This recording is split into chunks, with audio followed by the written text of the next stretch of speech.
ओम श्री गुरवे नमः। ओम शांति शांति शांति। प्रणाम भगवान। स्वामी राम तीर्थ जी के दिव्य ग्रंथ वेदांत शिखर से चैप्टर चल रहा है माया, जिसमें बात चल रही थी दुनिया कब, क्यों और कैसे।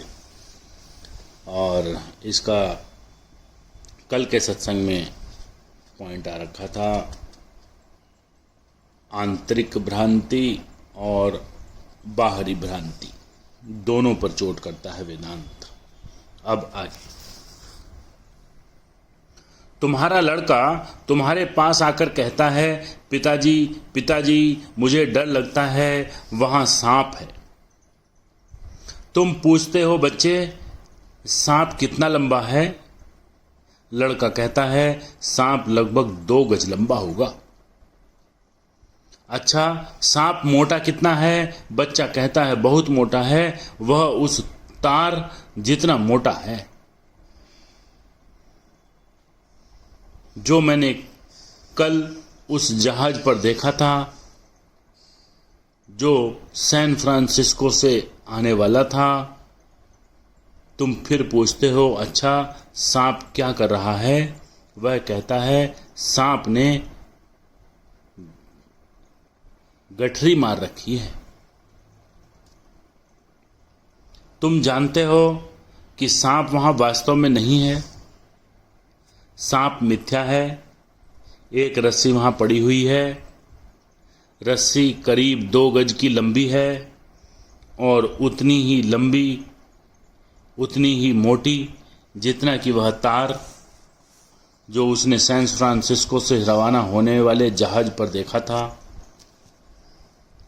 रस्सी धरती में लिपटी हुई पड़ी है। अब यहाँ मानो रस्सी के गुणों ने, उसकी मोटाई, लंबाई और स्थिति आदि ने अपने आप को उस भ्रांति मूलक सांप में प्रतिबिंबित कर दिया। रस्सी अपनी मोटाई, अपनी लंबाई, अपनी स्थिति उस भ्रांति मूलक सांप में अध्यारोपित कर देती है। सांप उतना लंबा नहीं था, वह लंबाई तो सिर्फ रस्सी की थी। सांप उतना मोटा नहीं था, वह मोटाई तो केवल रस्सी की थी।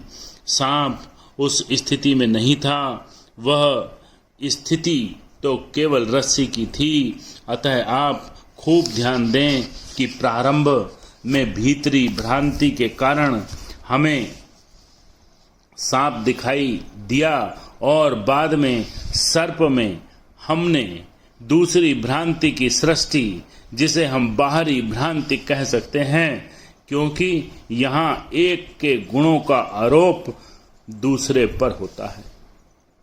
यह दूसरे प्रकार की भ्रांति है। अब इन भ्रांतियों को हटाने के लिए कौन सा साधन अंगीकार किया जाए? हम पहले एक भ्रांति को हटाएंगे और फिर दूसरी को।